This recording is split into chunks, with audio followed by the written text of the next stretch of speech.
dengan terlapor saudara Muhammad Rizky atau Rizky Bilar. Penyidik dari Satreskrim Polres Metro Jakarta Selatan telah melakukan pemeriksaan terhadap beberapa orang saksi.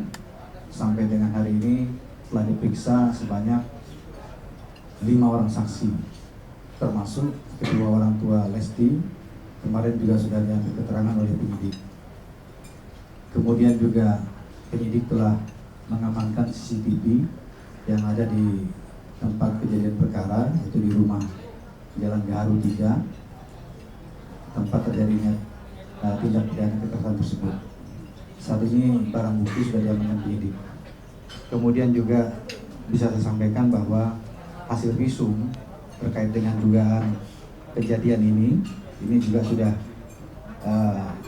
dimiliki oleh penyidik, hasil visum, ya, di mana dalam hasil visum ini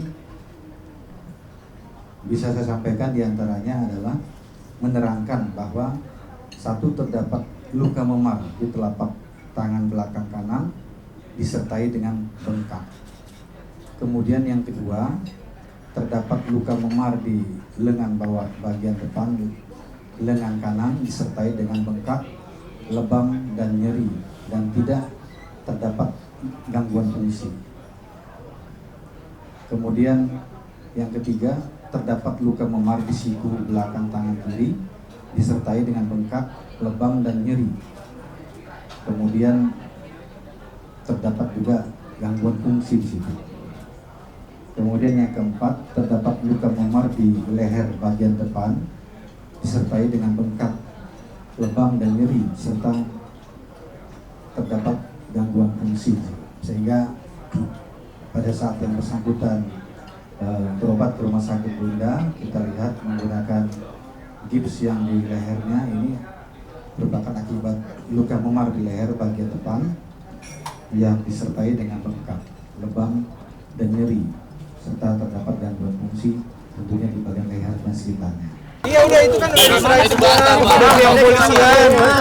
Kita menunggu proses penyidikan aja ya. Bisa-bisa saja dalam statement itu disampaikan. Kita kan dalam institusi kan ada kewenangan ya. Ya kita doakan aja ya, tujuan kita bagaimana mereka tetap bisa bersatu lagi ya.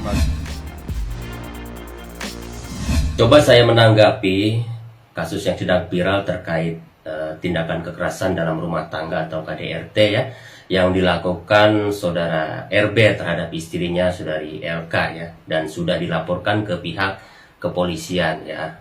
Kita sangat menyayangkan apa yang dilakukan oleh RB terhadap istrinya terkait KDRT ya, karena dengan alasan apapun itu tidak bisa dibenarkan. Dan perlu diingat bahwa tindakan kekerasan itu adalah bentuk kejahatan dan bisa dipidana ya. Berdasarkan Undang-Undang KDRT pasal 44 ayat 23 tahun 2004 itu sudah jelas ya, bahwa ini pelakunya bisa dihukum hingga 15 tahun loh kalau meninggal mengakibatkan kematian. Nah, terkait RB ini ancamannya 10 tahun karena mengakibatkan orang sakit ya, bahkan dirawat ya. Kalau 5 tahun itu korbannya tidak sampai sakit atau dirawat. Ini kan terkait Lesti dirawat. Jadi hukumannya 10 tahun ya. Terganggu juga mentalnya terkait opini-opini yang berkembang ya.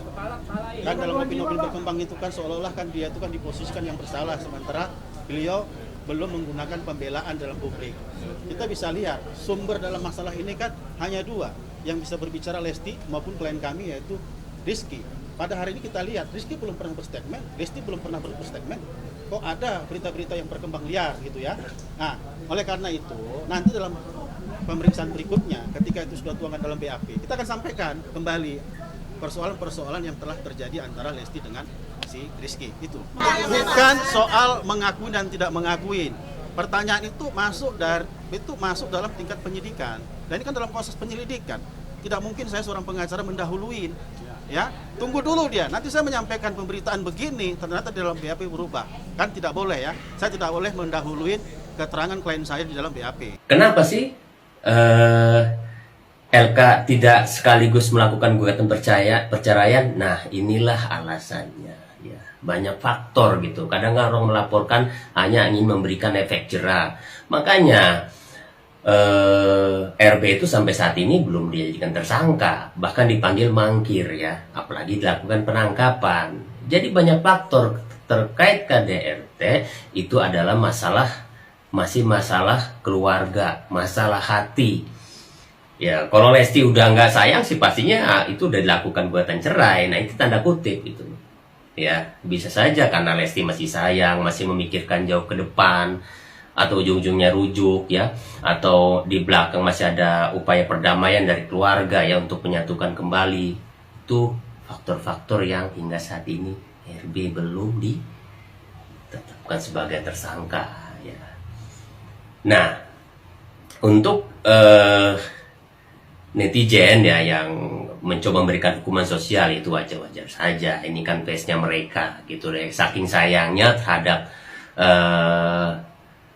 mereka berdua ini, itulah bentuk rasa sayang ya dengan memberikan hukuman sosial terhadap RB ya, karena dianggap sudah melakukan tindakan kekerasan. Ya, kejadian sebenarnya waktu itu memang 2 kali kejadian ya, malam sama dini hari. Yang jelas dari segi tidak ada membanting itu berulang-ulang kali itu nggak ada, itu nggak benar. Yang ada kebanting. Berarti ada kontak fisik bang ya? Banting. Jadi ketika Rizky mau kamar mandi, mau menenangkan diri, itu ada bahasa Rizky, ya.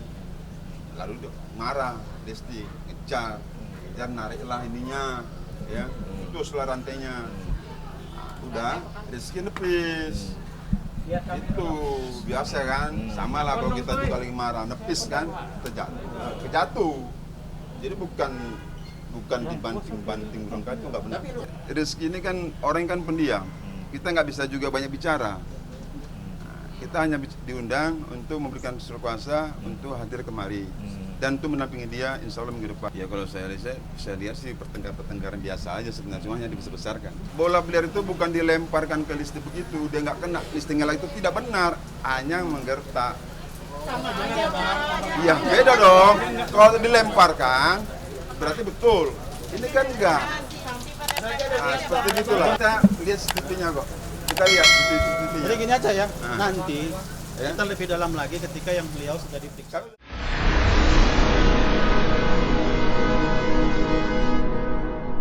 Jadi jangan lupa untuk subscribe Cumi Cumi. Ditekan ya tombol lonceng merahnya.